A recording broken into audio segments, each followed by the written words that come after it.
Town Hamlets.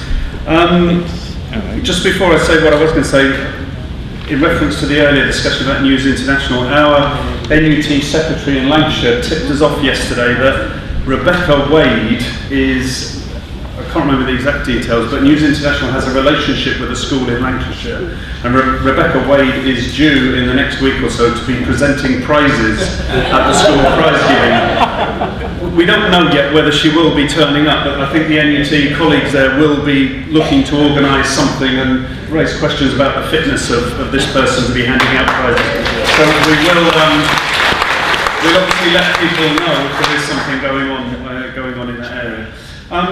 What I want to say is we face a government, we knew we would face a government intent on privatisation, intent on smashing up the welfare state, intent on making working people pay for the financial crisis. What I didn't realise until yesterday was that we have a government that has made an absolute commitment to the rehabilitation of offenders. David Cameron's announcement yesterday that he knew what Andy Coulson was up to, but thought he deserved a second chance. So I think we should give them credit where it's due and say that that's one good thing that they've committed to.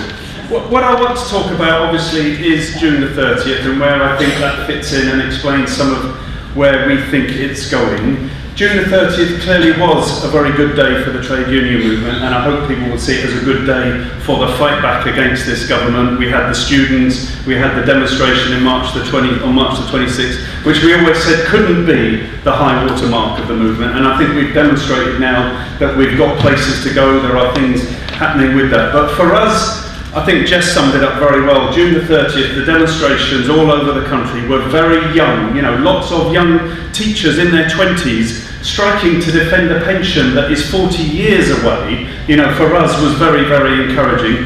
And very, I keep saying this wrong, you can't be very female, can you? But predominantly young women on the marches that we organised. I can't pass this round, but the NUT News that has gone out to 25,000 staff rooms, I think sums up the march very, very well. The mood of the march, the youth of it, the diversity in it.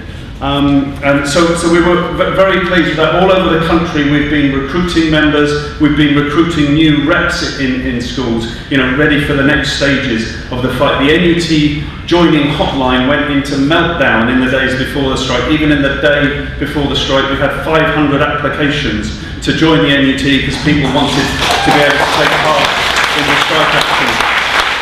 And you won't mind me using this because I've got his permission, but the message I want to send to David Cameron is about Matt Jessup, who works in my school. Been teaching 27 years, he's the head of PE, been an NUT member all that time, has attended 2 union meetings in 27 years. He always takes strike action when we take strike action. But on June the 30th, he went on his very first demonstration. We brought his family with it. And that is, I think, the message that we are getting out, that the government has not won any argument at all about the pensions, about the attack on public sector pensions. And we had a very good day in the media, and we think we won the argument with the government, starting from the morning on June the 30th, where Francis Maude was left speechless by Mark Sawatka. He actually couldn't respond to the argument on affordability.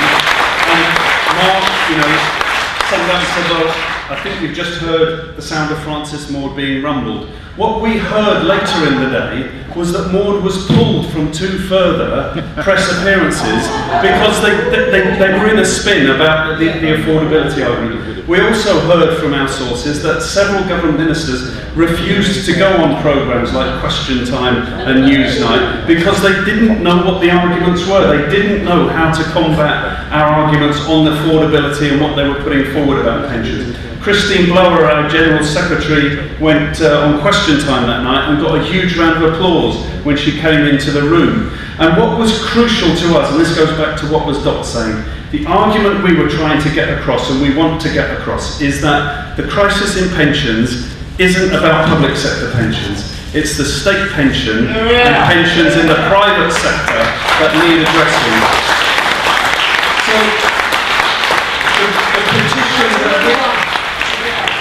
the petition that the 4 unions unions launched on June the 30th, that we are now sending out to schools, is one that can be used everywhere and anywhere, because it addresses those three things. So we want it on the core website, we want it on the Right to Work website, we want it on street stalls, because it's something that I think cuts across that public sector, private sector divide that the government are trying to do. So we think we won that argument, and the petition is a key part of it. Parents, the government tried to set parents up to attack us, and what you always find is that parents talk about how inconvenienced they are if teachers go on strike. But they didn't criticise. As my local paper told me, they went round 1 o'clock clubs, parks, talking to parents about the strike. No parent would come forward and say what we were doing was wrong. They said it was inconvenient, they had to take days off work. But that's at a far remove from saying what they did was wrong. Kevin Courtney, our Deputy General Secretary, went on Adrian Charles' show and was introduced to 3 parents on link-ups, saying we've got a range of opinions from 3 parents here. The range of opinion was the degree to which they were inconvenienced. It wasn't about them attacking him. Neither of them would criticise what we were doing. They all said, well, if their pensions are under attack, maybe they've got a point, maybe they feel they've got no choice. So we think we're winning the argument. We think we've got further to go in this campaign. As I said earlier, the next step for us, or a crucial step for us, is that the head teachers' unions are both talking about balloting for strike action. One of them has already committed to a timetable that it's talking to us about for strike action in October or November. That is crucial, I think, for us to understand that even amongst the more privileged layers of teachers and public sector workers, the government cannot win the argument about making people pay more, making people work longer, and then reducing their pension at the end of the time, at the end of it. We've got plans for a lobby of Parliament, we've got plans for further strike action. Just to sum up, our position has been always that we want the biggest possible coordinated action on this. We've identified pensions as the issue around which we can deliver that, and we have been driving hard through John McDonnell's TUCG group, through the public service group on the TUC, to get as many unions involved in that as we can. It was crucial for us that we bent the stick towards getting the ATL, a non-strike union that delivers 80% strike vote. Think about that again, to get them involved, and that's what we intend to do. We want Unison involved, we want Unite involved, we want the GMB and the other teachers' unions involved. But if they don't, we will come back to it, and we will be saying to our members that we may have to go on our own again with the PCS and the UCU. If we can win, that there's a chance even that we could win something on teachers' pensions. Now that doesn't solve the problem for the other unions and what they may get, but even if we just win on teachers' pensions, I think that's a step forward for our class. I think that's a step forward for the anti-cuts movement. It won't bring down the government, but it will be a defeat for the government, and a defeat for the government that could give other people confidence for the battles that they have. So thanks for inviting me. Please support me.